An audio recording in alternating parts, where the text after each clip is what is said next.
Hello everyone, welcome to the pre secure for the 6 July 2024। तो हमेशा की तरह हम लोग करने वाले हैं 5 MCQ based on the current affairs. और आफ्टर दीज MCQ जो भी आपका स्कोर होगा वो कमेंट सेक्शन में लिखना। फॉर एग्जांपल 2 क्वेश्चन सही किए, 3 क्वेश्चन सही किए, वो सबको कहाँ मेंशन करो? जो भी कमेंट सेक्शन है वहाँ मेंशन करो। ये पहली चीज़ हो गई। दूसरा, जो भी पॉइंट्स आपको नहीं आएगा वो आप नोट मेकिंग जरूर करते रहो। 15 मिनट्स में ये सब कुछ हो जाता है। अगर इतना करते जाओगे तो प्रीलिम्स के टाइम पे आपको प्रीलिम्स को सिक्योर करने में काफ़ी हेल्प मिलेगा। फर्स्ट क्वेश्चन एससीओ के बारे में। एससीओ एक इंटर गवर्नमेंटल ऑर्गेनाइजेशन है जिसका पूरा नाम है शंघाई कोऑपरेशन ऑर्गेनाइजेशन। तो इसका बारे में ये तीनों स्टेटमेंट है। एससीओ कब बना, अनाउंस कब हुआ? Announced on 15 June 2001 in Shanghai by Kazakhstan, China, Kyrgyzstan, Russia, Tajikistan, Uzbekistan. क्या ये स्टेटमेंट सही है? एससीओ चार्टर कब साइन हुआ? 2002 में। और फोर्स में कब आया? 19 सितंबर 2003। क्या ये सही है? और एससीओ का ऑफिशियल लैंग्वेज क्या है? रशियन, चाइनीज और इंग्लिश। तीनों में से कौन सा स्टेटमेंट सही है, कौन सा गलत है? तो फर्स्ट और सेकंड स्टेटमेंट बिल्कुल सही है। थर्ड स्टेटमेंट गलत है। गलत इसलिए है क्योंकि इंग्लिश इनका ऑफिशियल लैंग्वेज नहीं है, सिर्फ रशियन है और चाइनीज है। ये एक बहुत इंपॉर्टेंट इंफॉर्मेशन है जो आपको पता होना चाहिए। अब एक और इम्पोर्टेंट बात बताता है, टोटल मेंबर्स कितने हैं? यही आपको लगता है कि हर बार पूछा जाएगा, पूछा भी जा सकता है। टोटल मेंबर में ईरान जो है एक नया मेंबर ऐड हुआ है। इंडिया पाकिस्तान 2017 में ऐड हुए। चार कंट्री तान तान तान तान से यहाँ पे है। अफगानिस्तान नहीं है मेंबर, तुर्कमेनिस्तान मेंबर नहीं है। ये दो चीज ध्यान रखना। और ये सारे मेंबर्स हैं। मंगोलिया, ठीक है, Mongolia is not a member, Mongolia भी मेंबर नहीं है इसका, मंगोलिया यहाँ पे कंट्री है। ठीक, ये सारे मेंबर आप इनके याद रखना। ठीक है, आगे चलते हैं। Which of the following statement is are correct about voter registration in the USA and India? USA में वोटर का रजिस्ट्रेशन कैसे होता है, इंडिया में वोटर का रजिस्ट्रेशन कैसे होता है? In the US voter registration जो है डिसेंट्रलाइज्ड है। मतलब हर स्टेट को ये काम सौंपा गया है कि अपना अपना वोटर का रोल मैनेज करें। Eligible citizens in the US must register themselves individually either in person or online, या तो पर्सन में या तो online, by providing identification and meeting specific deadline। तो रजिस्टर ये लोग खुद करते हैं, यूएस के citizen. India follow a centralised voter registration. Centralised होता है, सेंट्रल गवर्नमेंट में इलेक्शन कमीशन डायरेक्टली देखती है इसको, है ना। Indian citizen aged 18 and above are automatically eligible to vote and are registered through door-to-door enumeration process conducted periodically। तो ये कौन से स्टेटमेंट सही हैं, कौन से स्टेटमेंट गलत हैं? चारों स्टेटमेंट यहाँ पे एकदम सही है। यूएस में भी इलेक्शंस होने वाले हैं, तो यूएस इलेक्शंस के ऊपर भी क्वेश्चन आ सकता है इंडिया में। Third question, how many of the following statement about bio dosimetry is are correct?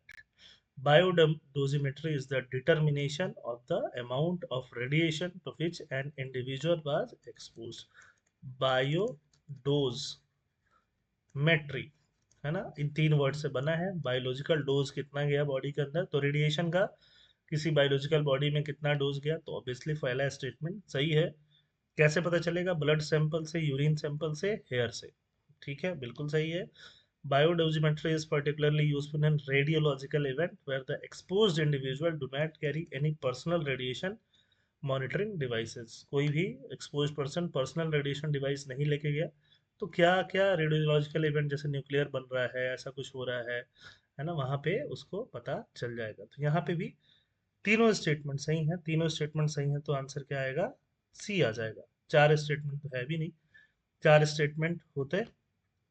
यहाँ पे तीनों स्टेटमेंट सही हैं, ऑल फोर का तो यहाँ गुंजाइश ही नहीं बनता है। यहाँ पे आंसर ये नन वाली बात हो जाएगी। तो यहाँ पे थर्ड सही है, तो आंसर क्या हो जाएगा? सी हो जाएगा, 1 2 and 3। Fourth question of the day, which of the following statement is are correct about polio? Polio के बारे में क्या क्या सही है? पोलियो को पोलियो मेलाइटिस बोलते हैं, is a disease called by polio virus. तो ये तो ऑब्वियसली आपको पता है, सही है। Three variation of polio virus called wild polio virus type 1 2 3। क्या ये सही है, बताओ? Wild polio virus 1 is endemic only to India and Pakistan. क्या ये सही है कि गलत है, ये बताओ। तो इसमें से देखोगे कौन सा स्टेटमेंट सही है, कौन सा स्टेटमेंट गलत है। तो आंसर क्या है? ए। ये बहुत इंपॉर्टेंट क्वेश्चन है। तीसरा वाला स्टेटमेंट क्या है? Incorrect. WPVA1, which is endemic only in Pakistan and Afghanistan, has been showing signs of resurgence. Resurgence का साइन शो कर रहा है कब से? 2023 से शो कर रहा है। This is very very important. 1 and 2 is correct, तो आंसर क्या हो जाएगा? ए हो जाएगा। Last question for the day. CISF, CISF force का नाम सुने होंगे। Central Industrial Security Force. Central Industrial Security Force is one of the CAPF, Central Armed Police Force, established under the Act of Parliament. क्या ये सही है? CISF replaced the parliamentary security staff to provide enhanced security measure at the parliamentary complex. Parliament को security देने के लिए parliamentary security staff थे, उनको हटा के CISF आ रहा है। ये बात सही है? पता बताओ। CISF works under the administrative control of the ministry of defence.